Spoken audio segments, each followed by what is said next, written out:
Hello friends, आपका स्वागत है हमारे YouTube channel ready steady and go पर।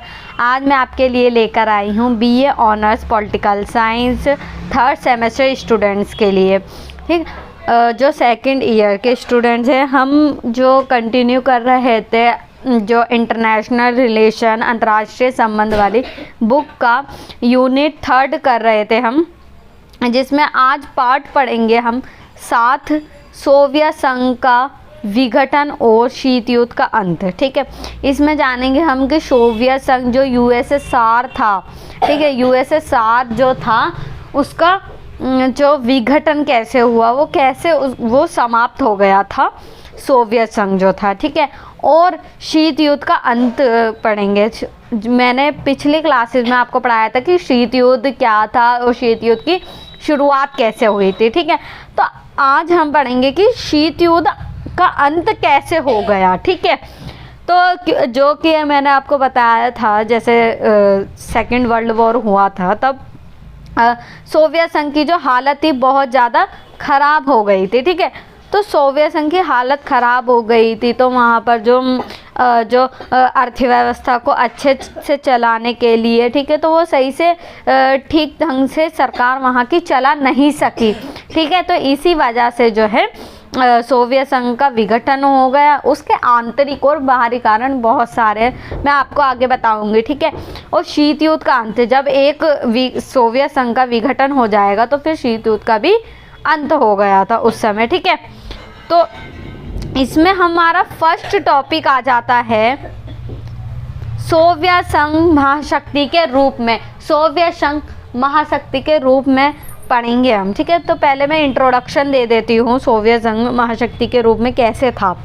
इसमें फर्स्ट पॉइंट आता है 1917 में यूएसएसआर में बोल्शेविक क्रांति हुई थी। ठीक है, तो 1917 में मैंने आपको पिछली क्लास में भी ये वीडियो डाल रखी है मैंने, रूसी क्रांति के बारे में, उसको बोल्शेविक क्रांति भी कहते हैं। ठीक है, तो उसके बारे में मैंने आपको बताया था। जिन स्टूडेंट ने वो वीडियो नहीं देखे वह डिस्क्रिप्शन बॉक्स में जाके वह वीडियो को चेक कर लें, एक बार देख लें, ताकि आपको बोल्शेविक क्रांति जो है अच्छे से समझ में आ जाए। ठीक है, तो 1917 में जो है यूएसएसआर की जो है बोल्शेविक क्रांति हुई थी, जिसके कारण रूस का आर्थिक प्रभाव संभव हुआ। ठीक है, तो रूस का जो है आर्थिक प्रभाव जो है संभव हो गया था। ठीक है, तो इसकी वजह से जो है देश में जो है सोवियत संघ के अच्छा काम तो हुआ था बोल्शेविक क्रांति के कारण, परंतु जो बाद में जो ऐसी अर्थव्यवस्था जो हुई थी, तो उससे जो है सोवियत संघ की अर्थव्यवस्था बहुत ज़्यादा खस्ता हो गई, जिसे हम बेकार हो गई, ख़राब हो गई थी बिल्कुल ही। ठीक है, तो दूसरा पॉइंट है फ्रांस, ब्रिटेन, जर्मनी और अन्य देश अपनी महाशक्तिशाली पहचान खो चुके थे। ठीक है, तो उस समय जो है सेकेंड वर्ल्ड वॉर हुआ था, तो उस समय सभी के देशों को बहुत ज़्यादा नुकसान हुआ था। ठीक है, और जो शक्तिशाली देश थे उनकी पहचान भी वो खो चुके थे। अपनी स्थापना के बाद यूएसएसआर ने आर्थिक क्षेत्र में तीव्र गति से विकास किया। ठीक है, तो जो सेकेंड वर्ल्ड वॉर हो गया था, तो उसके बाद जो है यूएसएसआर ने जो है 1917 की बातें तो अच्छे से जो है तीव्र गति उसने विकास को तय किया। तीसरा पॉइंट इसमें वहाँ पर सभी चीज़ों का उत्पादन होने लगा। यूएसएसआर में सुई से लेकर गाड़ी तक की जो उत्पादन है वहाँ पे होने लगा था। ठीक है, और यूएसएसआर की सैन्य क्षमता में वृद्धि हो। यूएसएसआर की सैन्य क्षमता में क्या हो गई? वृद्धि हो गई। ठीक है, तो इससे जो है सोवियत संघ की अर्थव्यवस्था जो है उसका विकास हुआ। यूएसएसआर ने स्वयं को आर्थिक, प्रौद्योगिकी, परमाणु हथियार, तकनीकी अनुसंधान, खोज आदि क्षेत्रों में विश्व पटल पर महाशक्ति के रूप में विकसित कर लिया था। ठीक है, तो यूएसएसआर ने जो है अपने इकोनॉमिक को डेवलप किया, इंडस्ट्रियल एरिया को उसने ज़्यादा महत्व दिया गया। ठीक है, परमाणु हथियार बनाने में ज़्यादा तकनीकें का यूज़ किया था यूएसएसआर ने। तो यूएसएसआर की जो है ये मैं इंट्रोडक्शन दे रही हूँ कि यूएसएसआर जो है इस तरह से जो है काम करने लगा, उसका विकास हुआ था। ठीक है, फिर बाद में जो जब आता है हमारा इसमें नेक्स्ट टॉपिक है हमारा सोवियत संघ के विघटन के कारण। देखो सोवियत संघ मैंने बताया था कि 1945 के बाद जो है शीत युद्ध प्रारंभ हो चुका था। ठीक है, मित्र राष्ट्र में जो थे अमेरिका और सोवियत संघ भी थे, परंतु ये दोनों एक विरोधी गुट बन गए। ठीक है, तो विरोधी गुट बनने के बाद जो है सोवियत संघ क्या चाहता था कि देश में पूरे विश्व में साम्यवाद चलता रहे। ठीक है, और जो है अमेरिका क्या चाहता था कि पूरे विश्व में जो है पूंजीवाद का विस्तार हो, और पूंजीवाद यानी कैपिटलिज्म ही सभी देश अपनाए। ठीक है, ज़्यादा से ज़्यादा, और लोकतांत्रिक व्यवस्था हो। फर्स्ट पॉइंट है इसमें, कुछ दशकों के बाद सोवियत संघ की विकास गति धीमी होने लगे। ठीक है, उस समय तो जो 1917 के समय जो अच्छा काम कर रहा था सोवियत संघ जो था, और वैश्विक क्रांति के कारण बहुत सी चीज़ें जो हुई थी ठीक होने लगी थी सोवियत संघ में, परंतु फिर बाद में जो है सोवियत संघ को नुकसान उठाना पड़ा। ठीक है, उसकी जो अर्थव्यवस्था थी बहुत ज़्यादा बेकार हो चुकी थी। नेक्स्ट है इसमें, सोवियत संघ के विघटन में आंतरिक व बाहरी कारकों की विशेष भूमिका रही। देखो सोवियत संघ का कोई एक ही कारण नहीं है विघटन का। विघटन मतलब कि सोवियत संघ जो है कई टुकड़ों में बट गया था। ठीक है, उसकी अर्थव्यवस्था क्योंकि ठीक ढंग से चली नहीं रही थी, इस वजह से उसका विघटन हो गया। ठीक है, और अनेक राज्यों ने इसका विरोध भी किया था, तो इसलिए सोवियत संघ विघटित तो हो गया, या इसको विघटन कह लो। ठीक है, तो इसके विघटन के जो है आंतरिक और बाहरी कारण, आंतरिक मतलब कि देश के अंदर के जो कारण बने, और बाहरी कारण जो मैं आपको बताऊंगी नीचे। ठीक है, तो कमज़ोर अर्थव्यवस्था, मिखाइल गोर्बाचेव की सुधार नीतियाँ, खाद्य संकट जैसी कुछ महत्वपूर्ण घटनाएं यूएसएसआर के विघटन का कारण बनी। अब उस समय जब विघटन हुआ था सोवियत संघ का, तो उस समय जब वहाँ के राष्ट्रपति जो थे मिखाइल गोर्बाचेव थे, इन्होंने भी सुधार की नीतियाँ अपनाई, परंतु यह भी सफल नहीं हो सके। तो इसी वजह से जो है सोवियत संघ का विघटन हुआ। इसके पहले हम आंतरिक कारण पढ़ रहे थे कि आंतरिक कारण क्या हुआ था। इसमें आंतरिक कारण में है फर्स्ट पॉइंट, आर्थिक व्यवस्था का पतन। देखो आर्थिक व्यवस्था का पतन इसमें जो हुआ था, यूएसएसआर में नियोजित अर्थव्यवस्था से विकास किया जाए। आप सभी को पता है कि जहाँ पर समाजवाद को अपनाया जाता है, तो वहाँ पर नियोजित अर्थव्यवस्था होती है, सरकार के अंडर में सारी चीज़ें आती हैं, और यह विकास काफ़ी हद तक सफल रहा, और ये विकास जो है काफ़ी अच्छा रहा था सोवियत संघ के लिए। और सोवियत संघ की अर्थव्यवस्था कृषि प्रधान अर्थव्यवस्था से औद्योगिक समाज के रूप में विकसित होने लगे। ठीक है, तो जो सोवियत संघ की जो अर्थव्यवस्था थी वो कृषि प्रधान थी, फिर बाद में जो है औद्योगिक समाज औद्योगिक जो इंडस्ट्रियल एरिया है वो बढ़ने लगा। ठीक है, इंडस्ट्रियल बड़ी बड़ी कंपनियां लगने लगी वहाँ पर भी, परंतु द्वितीय विश्व युद्ध के बाद जो है स्थिति बदलने लगी। ठीक है, द्वितीय विश्व युद्ध जब चला था वहाँ विश्व में, तो जो द्वितीय विश्व युद्ध के बाद जो है शीत युद्ध के दौरान हथियार निर्माण पर अधिक निवेश करने में लगी। देखो इसमें क्या हुआ था, जो सरकार थी, ठीक है, तो वो जो है हथियारों में ज़्यादा निवेश करने लगे। ठीक है, अपने नागरिकों के बारे में जो है भलाई नहीं सोचती थी। इसी वजह से क्या हुआ, जो शीत युद्ध के दौरान जो है हथियार निर्माण पर अधिक निवेश करने लगे। ठीक है, तो सोवियत संघ ने क्या करा, अपनी अधिक आमदनी का ज़्यादा हिस्सा जो है हथियारों में खर्च करा। ठीक है, और अर्थव्यवस्था का सोवियत संघ के नागरिकों पर नकारात्मक प्रभाव पड़ा, और अर्थव्यवस्था भाई इकोनॉमिक बिल्कुल डाउन हो गई थी सोवियत संघ की, और आम जनता बहुत ज़्यादा निराश थी, क्योंकि आम जन जीवन में काफ़ी कठिनाई होने लगी। देखो सरकार का तो कुछ नहीं होता, आम जीवन पे ही ज़्यादा प्रभाव देखने को मिलता है। सरकार के प्रति असंतोष की भावना पैदा होने लगी। सरकार के प्रति जो है लोग सोचने लगे, भाई सरकार के बारे में अच्छा नहीं सोचने लगे, और सरकार के ऊपर विश्वास बिल्कुल नहीं करने लगे। 1970 में खाद्यान्न संकट स्थिति बन गई। ठीक है, 1970 के दशक में क्या हुआ, वहाँ पर खाद्यान्न संकट, जो खाने पीने की ये चीज़ें होती है वहाँ पर संकट आ गया। और 1970 के दशक के अंतिम वर्षों में देश की अर्थव्यवस्था कमज़ोर पड़ चुकी थी। 1970 का जब दशक चल रहा था तो उनकी अर्थव्यवस्था जो है सोवियत संघ की बहुत ज़्यादा बेकार हो चुकी थी।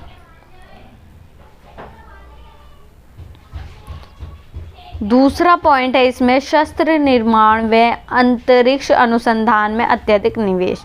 देखो, सोवियत संघ जो है अपनी आमदनी जो है ज़्यादा से ज़्यादा जो है शस्त्र निर्माण में खर्च कर रहा था। ठीक है, हथियारों में ज़्यादा खर्च करने लगा था वो। अंतरिक्ष, बड़े बड़े उद्योग, ये इन चीज़ों में काम नहीं कर रहा था। ठीक है, हथियारों में लगा हुआ था वो, ज़्यादा से ज़्यादा इन्वेस्टमेंट कर रहा था अपना। तो सोवियत संघ ने परमाणु प्रौद्योगिकी को विकसित करने के प्रयास की शुरुआत की और अगस्त 1949 के पहले परमाणु परीक्षण में उसे सफलता भी प्राप्त हुई। ठीक है, तो 1949 में जो है इन्होंने परमाणु परीक्षण किया और ये सोवियत संघ सफल भी हुआ। और अमेरिका व अन्य पश्चिमी देशों की बराबरी करने के लिए यूएसएसआर ने अपने संसाधनों का अधिकांश भाग परमाणु हथियारों और सैन्य साजो सामान निर्माण करने में निवेश किया। साम्यवादी सरकार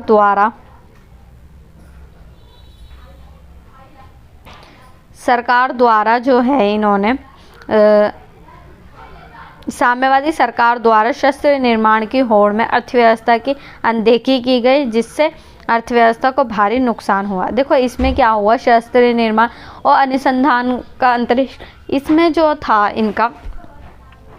इन्होंने सोवियत संघ के जो नेता थे उस टाइम पर, तो उन्होंने ज़्यादा से ज़्यादा जो अपने संसाधन थे, जो रिसोर्सेज थे, ठीक है, तो वो ज़्यादा चीज़ें जो है उसमें खर्च करी उसने हथियारों में। ठीक है, और अपने देश के लिए, हित के लिए कुछ भी नहीं सोचा और ज़्यादा से ज़्यादा जो है अपना खर्चा इकोनॉमिक में यूज़ ना करके, आर्थिक व्यवस्था को सुधारने में ना करके, ये हथियारों पे ज़्यादा ध्यान दिया था। बाल्टिक राज्य द्वारा विरोध। देखो, बाल्टिक जो है वहाँ पर जो है काफ़ी सारे देश आते हैं। ठीक है, तो सोवियत संघ ने उन पर जो है कब्जा कर रखा था अपना। ये तो बाल्टिक क्षेत्र के जितने भी राज्य थे, ठीक है, तो वह अपना विरोध करने लगे कि भाई हमें इसका वो नहीं करना है, साम्यवाद को नहीं अपनाना है। ठीक है, तो सोवियत संघ ने अपनी पश्चिमी सीमा क्षेत्र की सुरक्षा के बाल्टिक सागर के पास स्थित 3 देश, ठीक है, 3 देश जो थे बाल्टिक में, एस्टोनिया, लताविया तथा लिथुआनिया, जिन्हें बाल्टिक गणराज्य कहते हैं। ठीक है, जिन्हें हम बाल्टिक गणराज्य कहते हैं। ठीक है, आपने क्लास 12th में भी ये पढ़ा होगा बाल्टिक राज्य। ठीक है, पर जबरन कब्जा कर उनका सोवियत संघ में विलय किया था। ठीक है, तो जबरन जो है ये तीनों देश पर सोवियत संघ ने जो है जबरन उस पर कब्जा करा और अपने देश में उसको शामिल किया। लेकिन इन राज्यों ने स्वयं को कभी सोवियत संघ का भाग नहीं माना और इन राज्यों ने जो है कभी भी सोवियत संघ को जो है अपना हिस्सा नहीं माना। इन राज्यों ने सोवियत संघ के एकीकृत स्वरूप को विखंडित करने में अहम भूमिका निभाई। देखो, इन्होंने बाल्टिक क्षेत्र में जो है सबसे ज़्यादा महत्वपूर्ण भूमिका निभाई इन्होंने। ठीक है, जो 3 देश लिथुआनिया, लताविया और जो था एस्टोनिया नाम के जो देश थे, सोवियत संघ ने जो है उन पर कब्जा करा था। तो वो जो है सोवियत संघ को अपना हिस्सा नहीं मानते थे और सोवियत संघ की जो है उसको नकार दिया। ठीक है, तो इस तरह से जो है सोवियत संघ का अहम जो पॉइंट है ये बना विखंडित होने का। चौथा पॉइंट है गोरबाचेव की सुधारवादी नीतियाँ। देखो, गोरबाचेव ने भी सोवियत संघ पर जो है बहुत सारी जो नीतियाँ बनाई थी। ठीक है, तो वह असफल रही, किसी ने भी उसे जो है अच्छे से लागू नहीं किया, अपने व्यवहार में नहीं लेकर आए, जिसकी वजह से जो है सोवियत संघ का विघटन देखने को मिला। जिस समय सोवियत संघ की सत्ता गोर्बाचेव के हाथों में आई, देखो जिस समय जब सत्ता जो है गोर्बाचेव जो है वहाँ के राष्ट्रपति तो बाद में बने थे, तो उस समय जब सत्ता जो है गोर्बाचेव के हाथ में आई तब अर्थव्यवस्था कमज़ोर हो चुकी थी। अर्थव्यवस्था बहुत ज़्यादा बेकार हो चुके थे, कमज़ोर हो चुकी थी। और सत्ता में आने के बाद गोर्बाचेव ने सोवियत संघ की तत्कालीन परिस्थितियों को सुधारने के लिए वह सोवियत संघ में स्वतंत्र और लोकतांत्रिक समाज की स्थापना के लिए विभिन्न नीतियों की शुरुआत की। देखो इन्होंने क्या किया, गोर्बाचेव ने जो है सुधारवादी नीतियां बनाई थी और स्वतंत्रता और लोकतंत्र को बढ़ावा दिया था। इन्होंने ये नीतियां जो हैं अपनाई थी। अब देखो वो जो नीतियों को देख लेते कौन सी थी। पहली जो थी नीतियां जो थी इसकी गोर्बाचेव ने जो बनाई थी, गोर्बाचेव ने कौन सी नीतियां बनाई थी, ग्लासनोस्त, ठीक है, ग्लासनोस्त इसका नाम था। यह नीति 1980 के दशक में लाई गई, ठीक है। 1980 के दशक में ग्लासनोस्त जो नीति थी वो लाई गई। ग्लासनोस्त रूसी शब्द है, ठीक है। ग्लासनोस्त जो है आपका रूसी शब्द है जिसका शाब्दिक अर्थ है खुलापन, ठीक है। खुलापन इन्होंने कहा कि भाई अर्थव्यवस्था जो होगी हमारी वो खुलापन करेंगे इसमें, ठीक है। दूसरी जो देश की कंपनियों वो आएगी यहाँ पर, ठीक है, तो इससे जो होगा हमें फ़ायदा होगा, हमें रोज़गार मिलेगा, ठीक है। तो इस तरीक़ा से जो है गोर्बाचेव ने ग्लासनोस्त नीति बनाई थी, ठीक है। तो जिससे क्या हुआ, खुलापन हुआ। इस नीति का उद्देश्य सोवियत संघ के सरकारी संस्थानों में एवं उनकी क्रियाकलापों में खुलेपन एवं पारदर्शिता को बढ़ावा देना था। इन्होंने यहाँ पे कहा कि जो सार्वजनिक जो चीज़ें हैं वहाँ पर लोगों की ज़्यादा कार्यकलापों में भाग लेंगे और अर्थव्यवस्था में क्या आना चाहिए, खुलापन आना चाहिए, ठीक है। और भ्रष्टाचार को कम करने तथा केंद्रीय आयोग में प्रशासनिक शक्तियों के दुरुपयोग को सीमित करने के लिए ग्लासनोस्त नीति का प्रारंभ किया गया, ठीक है। तो ये चीज़ें थी ग्लासनोस्त, इसमें जो है अर्थव्यवस्था को खुलापन लाया गया था, ठीक है, जिसमें व्यक्ति स्वतंत्र रूप से अपना कार्य करेगा। तो ये सारी जो नीतियाँ थी इन्होंने बनाई थी। दूसरी इन्होंने नीति बनाई थी पेरेस्ट्रोइका। पेरेस्ट्रोइका जो नामक जो है इन्होंने नीति बनाई थी। दूसरी नीति है पेरेस्ट्रोइका, रूसी शब्द है, ठीक है, दोनों ही रूसी शब्द है जिसका शाब्दिक अर्थ है पुनर्निर्माण, ठीक है। पहले तो इन्होंने ग्लासनोस्त में बोला कि भाई हम अर्थव्यवस्था को खुलापन देंगे, ठीक है, जहाँ पर जो प्रशासनिक जो ढांचा है वो स्वतंत्र रूप से अपना काम करेगा। फिर जो है पेरेस्ट्रोइका आई तो इन्होंने बोला कि पुनर्निर्माण करना चाहिए, जितनी भी चीज़ें होंगी हमें उसे रेगुलेट करना है, पुनर्निर्माण करना है। पेरेस्ट्रोइका को उद्देश्य सोवियत समाज में ऐसे सुधार लाने का प्रयास करना था।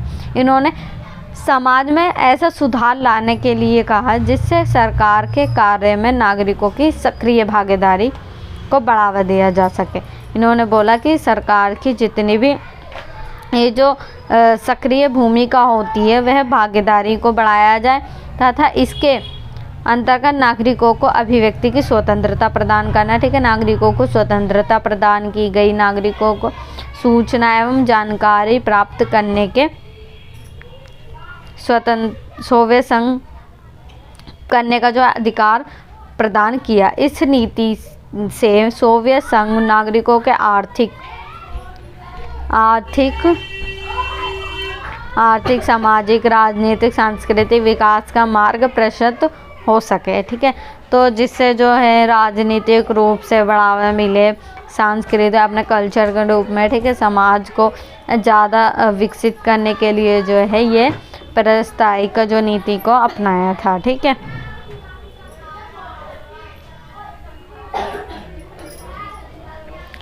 पांचवा पॉइंट है कम्युनिस्ट पार्टी द्वारा लोकतंत्रीय विचारधारा की अस्वीकृता।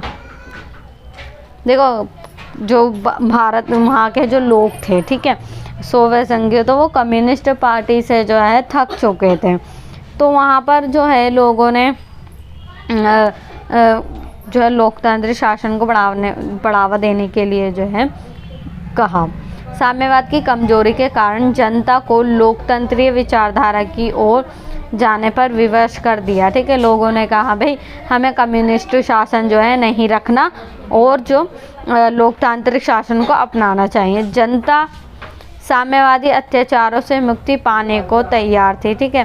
तो जनता क्या चाहती थी, साम्यवादी जो अत्याचार हो रहे हैं, क्योंकि जहाँ पर एक ही पार्टी होती है तो वो अपना नियंत्रण रखती है, जिससे बहुत ज़्यादा नुकसान होता है, ठीक है। तो जो जनता सोचने लगी कि भाई साम्यवाद जो है बेकार है और कम्युनिस्ट शासन ठीक नहीं है देश के लिए। तो इन्होंने जो है लोकतंत्र को अपनाने के लिए सोचा।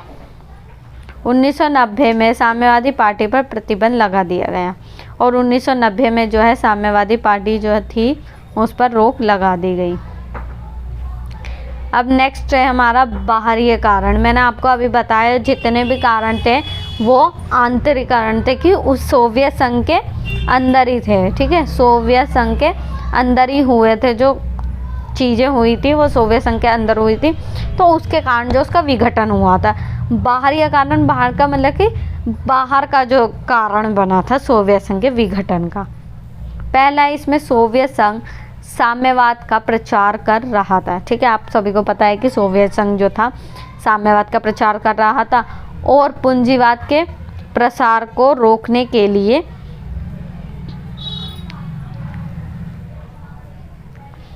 के लिए विश्व के कई अन्य साम्यवादी दलों को आर्थिक रूप से सहायता प्रदान की थी, ठीक है। तो जो सोवियत संघ जो था कह रहा था कि पूंजीवाद की जो विचारधारा है उसको रोकने का प्रयास किया और साम्यवाद जितने भी दल थे विश्व में, ठीक है, तो उन्हें जो है आर्थिक सहायता सोवियत संघ ने प्रदान करी। भाई दूसरे देशों को जब सहायता प्रदान करेगा तो जाहिर सी बात है कि उसके देश को ही नुकसान होगा। और उन्हें सैन्य उपकरण भी उपलब्ध कराए और उन्हें हथियार भी उपलब्ध कराए सोवियत संघ ने। नेक्स्ट है सोवियत अफगान युद्ध 1979 से 89। देखो वह और अफगानिस्तान का युद्ध हुआ था 1979 से 89 तक। तो 10 साल तक जो है सोवियत संघ की जो सेना थी वह अफगानिस्तान में रही थी उस समय। तो अब जो सेना रहेगी तो उसके खाने पीने का खर्चा जितना भी होगा तो वह सोवियत संघ की सरकार को ही उठाना पड़ेगा। तो इस वजह से जो है सोवियत संघ और भी ज़्यादा जो है उसकी अर्थव्यवस्था बेकार हो गई। नेक्स्ट है 1979 और 89 सोवियत संघ के विघटन का अन्य महत्वपूर्ण कारण था क्योंकि इसने सोवियत संघ के आर्थिक और सैन्य संसाधनों को काफ़ी क्षति पहुंचाई, ठीक है। तो सोवियत संघ के जो सैन्य और जो संसाधनों से जो है बहुत ज़्यादा नुकसान हुआ। अफगानिस्तान में लगभग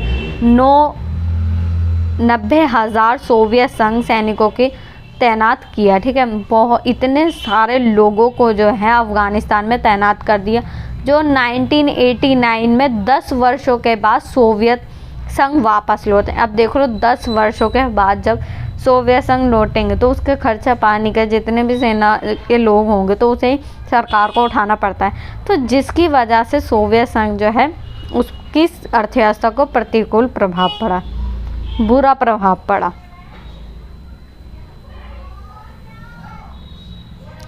नेक्स्ट टॉपिक है सोवियत संघ के विघटन में मिखाइल गोर्बाचेव की भूमिका। देखो सोवियत संघ का तो विघटन हो नहीं था, ठीक है, क्योंकि उसने बहुत ज़्यादा संसाधनों का अपना गलत यूज़ करा, हथियारों में ज़्यादा पैसा उसने यूज़ करा। तो अब जो है इसमें टॉपिक है हमारा गोर्बाचेव की भूमिका। विघटन तो गोर्बाचेव के कारण भी हुआ था, ठीक है। तो फर्स्ट पॉइंट है 1985 में मिखाइल गोर्बाचेव सोवियत संघ के नए महासचिव बने, ठीक है। उन्हें नए महासचिव बने थे, भाई इतना काम का एक्सपीरियंस भी नहीं था उन्हें, ठीक है। तो इस वजह से जो है और एक और कारण बन जाता है विघटन को। गोर्बाचेव सोवियत संघ के राजनीतिक और सामाजिक व्यवस्था को लोकतांत्रिक व्यवस्था में ढालना चाहते थे। देखो जो गोरबाचेव थे वो लोकतंत्र को बढ़ावा देना चाहते थे, अपनी राजनीतिक व्यवस्था को सुधारना चाहते थे। तीसरा है इसमें नागरिकों का जीवन स्तर में वृद्धि करना चाहते थे। इन्होंने सोचा तो बहुत कुछ परंतु ये असफल रहे। ठीक है, नागरिकों को जीवन में जो अच्छा बनाना चाहते थे, लास्ट इसमें नीतियाँ सफल ना हो सकी। नीतियाँ जो थी इन्होंने बनाई वो नीतियाँ सफल नहीं हुई, जिसके कारण सोवियत संघ का विघटन हो गया। इन कारणों से जो है सोवियत संघ का विघटन हुआ था। नेक्स्ट टॉपिक है शीत युद्ध का अंत। देखो शीत युद्ध का अंत जो हुआ था 1985 से 1991 तक। शीत युद्ध का अंत का काल जो है 1985 से 1991 तक माना जाता है। दूसरा पॉइंट है इसमें 1985 में जिनेवा वार्ता हुई। जिनेवा में जो है वार्ता हुई थी, वह बातचीत हुई थी जिनेवा में। इस दौरान अमेरिका के राष्ट्रपति रिंगन तथा सोवियत संघ के राष्ट्रपति गोरबाचेव के मध्य बहुपक्षीय मुद्दे पर सहमति बनी। विश्व शांति की दिशा में 1987 में गोरबाचेव और रिंगन के मध्य शांति सहयोग संधि पर हस्ताक्षर हुआ। 1985 में जो है अमेरिका के राष्ट्रपति और सोवियत संघ के राष्ट्रपति ने मिलकर शांति को सहयोग दिया। शांति की जो बढ़ावा देने के लिए जो है कई संधियां की, कई उस पर हस्ताक्षर किए। इस प्रकार हम कह सकते हैं कि शीत युद्ध का अंत और सोवियत संघ का विघटन आपस में जुड़ी घटना है। ठीक है, आपस में ही जुड़ी है क्योंकि भाई दोनों ही विचारधारा को जो है फैलाना चाहते थे। ठीक है, तो इस वजह से जो है सोवियत संघ हार गए और अमेरिका जो है जीत गया। ठीक है, कैपिटलिज्म आया फिर देश में, पूरे विश्व में। नेक्स्ट टॉपिक है शीत युद्ध के अंत के परिणाम। अब जब शीत युद्ध जब समाप्त हो गया, खत्म हो गया, तो उसके बाद क्या हुआ? पहला पॉइंट है 15 नए स्वतंत्र राष्ट्रों का उदय। देखो जो सोवियत संघ था वो 15 राज्यों से मिलकर बना था। 15 राज्य का मतलब 15 देशों से मिलकर बना था सोवियत संघ जो था। तो जब उसके ऊपर गुलाम थे, ठीक है, सोवियत संघ ने उनको गुलाम बना रखा था, तो वह भी स्वतंत्र हो गए 15 जो राज्य थे। नेक्स्ट टॉपिक पॉइंट है सबसे बड़ा राष्ट्र रूस था। ठीक है, सबसे बड़ा जो देश था इन 15 में से सबसे बड़ा जो था वो रशिया था, रूस था, तथा वह सोवियत संघ के उत्तराधिकारी था। ठीक है, अब भाई देखो सोवियत संघ जो था उसका उत्तराधिकारी बना कौन? रूस बना था। क्यों? क्योंकि वो सोवियत संघ के 15 गुटों में से सबसे बड़ा जो उसका क्षेत्र है विस्तृत है, और उसका जो उत्तराधिकारी जो है कौन बना था? रूस बना। तीसरा पॉइंट है पूंजीवादी का विस्तार हुआ। ठीक है भाई, जब सोशलिज्म समाप्त हो जाएगा तो कैपिटलिज्म का विस्तार हुआ वहाँ पर। चौथा पॉइंट है अमेरिका का महाशक्ति के रूप में उभरना। जब दूसरे यूएसएसआर जब है समाप्त हो जाएगा तो वहाँ पर अमेरिका की जो महाशक्ति है उभर कर आया अमेरिका। पांचवा पॉइंट है पूंजीवादी विचारधारा जीत गई। देखो सोशलिज्म जो समाजवाद हार गया और पूंजीवादी जो विचारधारा थी अमेरिका ने जो दी थी वह जीत गई थी। तो इसी वजह से जो है विश्व एक ध्रुवीय बना। एक ध्रुवीय विश्व की स्थापना। एक ध्रुवीय मतलब जहाँ पर अमेरिका का ही राज चला फिर, क्योंकि कैपिटलिज्म शुरू हो गया था उस समय। सातवां पॉइंट है निशस्त्रीकरण, एनपीटी, सीटीबीटी संधि। ठीक है, तो इन देशों ने जो है कई सारी संधियां करी थी जो निशस्त्रीकरण को बढ़ावा देने के लिए। ठीक है, हथियारों को कम करने के लिए बहुत सारी नीतियां बनाई थी इन्होंने। तो ये चैप्टर जो है आपका समाप्त हो चुका है। आई होप ये आपको समझ में आया होगा। इसे ज़्यादा से ज़्यादा शेयर करना, लाइक करना, कमेंट करना और हमारे चैनल को सब्सक्राइब करना ना भूले। धन्यवाद।